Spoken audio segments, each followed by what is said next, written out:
Hey guys, I just wanted to make a quick video so that I could share with you my impressions of the YuHu Megaminx, particularly the stickerless version, which I just got today. I've had the stickered version for about a week now, and I got both of these puzzles from the cubicle.us. So this puzzle's been getting a lot of flack lately, and that's probably because it didn't quite live up to the expectations that were set for us a year ago when it was announced that this would be a MoYu puzzle. Now, it may be that since then both YJ and MoYu realized that this puzzle wasn't going to live up to that brand's reputation, so it was since rebranded as a YJ puzzle instead. Now, I'm just speculating, and no one really knows for sure, but no one really cares either, because we were going to get the same puzzle either way. Now, I agree with most people's opinions that out of the box this was not a good puzzle at all. All of the sides were really tight, and it was difficult to do even basic algorithms, and just turning in general was really bad.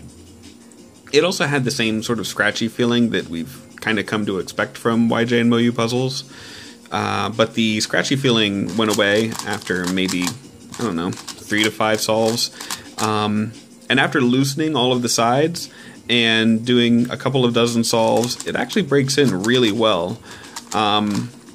It doesn't have any of the same lockup issues that the Diane had, and it certainly doesn't have any of the catching issues that maybe an unmodded Shengshou would have. Now there was one problem, which is that because of these raised bumps that are used to improved grip, now it does improve grip, I do like that quite a bit, but it also creates a lot of separation between the color of the stickers. Now if you look at the stickers on either a Diane or a Shengshou, there's not a lot of space between them, and that actually, for me, helps recognition quite a bit. So the space in between was impacting my times. I don't know why, and after a little while I was starting to get used to it anyways, so I don't think it's actually that big of a deal. And I knew that when I got the stickered version, that wouldn't be a problem. Sorry, the stickerless version. It wasn't going to be a problem anymore because there would be no space in between the color of the pieces. So moving on to that, this had the same problem out of the box that even the stickered version did, which was that it was very tight and just had bad turning in general. Both of them feel clunky. It's really, I heard someone else call it that, and it's maybe the best word I can think of to describe it. They just feel clunky.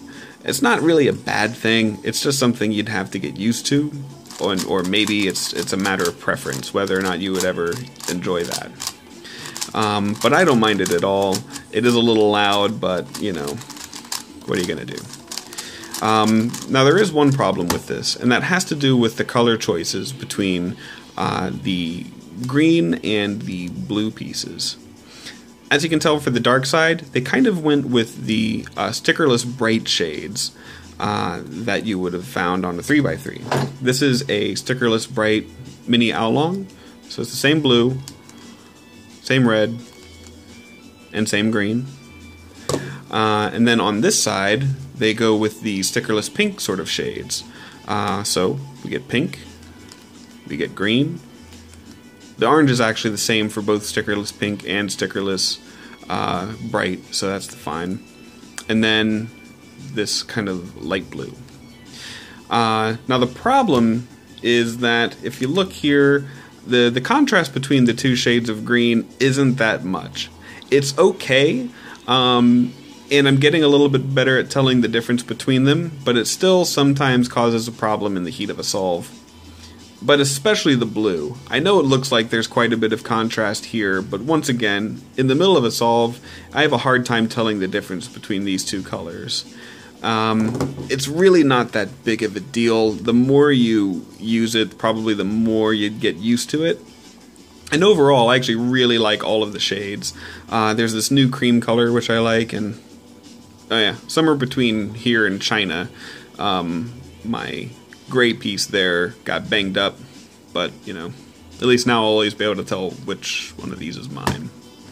But I personally would have liked to see if they went with the standard blue and standard green, which would have been darker and provided better contrast for the green and blue that they chose for the other side. But, you know, C'est la vie. Either way, I've been getting better times with the stickerless version than I was with the stickered version. My first average of 12 on this cube was a 158, whereas the best I could do on the stickered version, I think this week, was a 206. So as you can tell, I'm not really the best minxer out there. But I hope that I was able to give you some insight on whether or not you'd want to pick this puzzle up. It is available at the Cubicle, probably going to be around at other stores soon. So yeah, hope you enjoyed, and you guys have a great day.